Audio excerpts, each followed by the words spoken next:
अस्सलामु अलैकुम वरहमतुल्लाहि वबरकातुहू। जुम्मतल मुबारक सारे दिनों का सरदार दिन।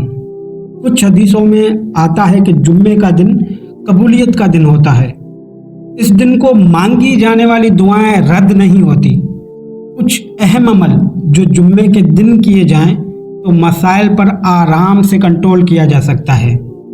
जुम्मे के दिन असर की नमाज के बाद बगैर किसी से बात किए अपनी जगह से ना उठें और 80 मरतबा दरूद शरीफ पढ़ें तो अल्लाह अज़्ज़ व जल आपके 80 साल के गुनाह माफ़ कर सकता है।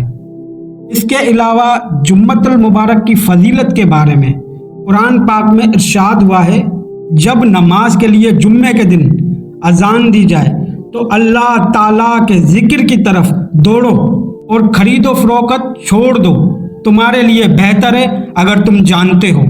हज़रत अबू सईद रज़ी अल्लाह ताला अन्हु से रिवायत है कि हुजूर करीम सल्लल्लाहु अलैहि वसल्लम ने इरशाद फरमाया कि 5 अमल ऐसे हैं कि जो शख्स इनको जुम्मे के दिन करेगा तो अल्लाह ताला उसको जन्नत वालों में लिख देगा।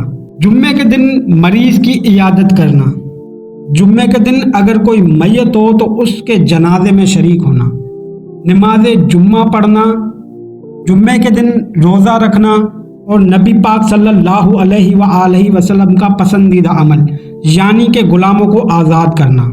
बहुत सी किताबों में जुम्मे की बहुत फजीलत लिखी गई है।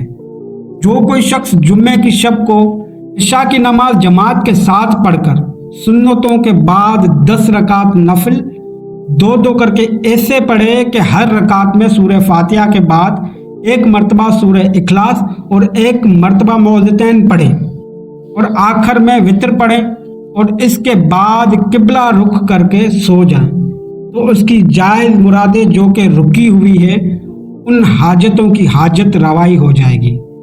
एक जगह पर यह भी आता है कि जो शख्स जुम्मे की रात मगरिब और इशा के दरमियान 12 रकात नवाफिल 2-2 करके इस तरह पढ़े कि हर रकात में सूरह फातिहा के बाद 10 मरतबा सूरह इखलास पढ़े और इख्तिताम नवाफिल पर 100 मरतबा इस्तगफार की तस्बीह करे।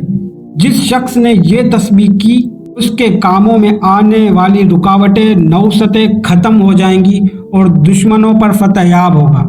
जुम्मे के दिन का एक और अमल जो कि उन साहिबान के लिए है जो दीनदार, नेक किरदार और जन्नत के तलबगार हैं, ला हौल वला कुव्वत इल्ला बिल्लाहिल अलीयुल अजीम की तस्बीह करेगा, इंशाअल्लाह अपनी ज़िंदगी में ख्वाब में जन्नत में अपना ठिकाना देखेगा। जुम्मे के दिन सलवात व तस्बीह के फ़ज़ाइल ये हैं कि नमाज जुम्मा से कबल सलवात व तस्बीह पढ़ना ऐसा है जैसे हज और उम्रा अदा करने के बाद इंसान ऐसा होता है जैसे किसी बच्चे ने जन्म लिया हो, यानी तमाम गुनाह माफ़ हो जाते हैं, गुनाहों की माफ़ी मिल जाती है।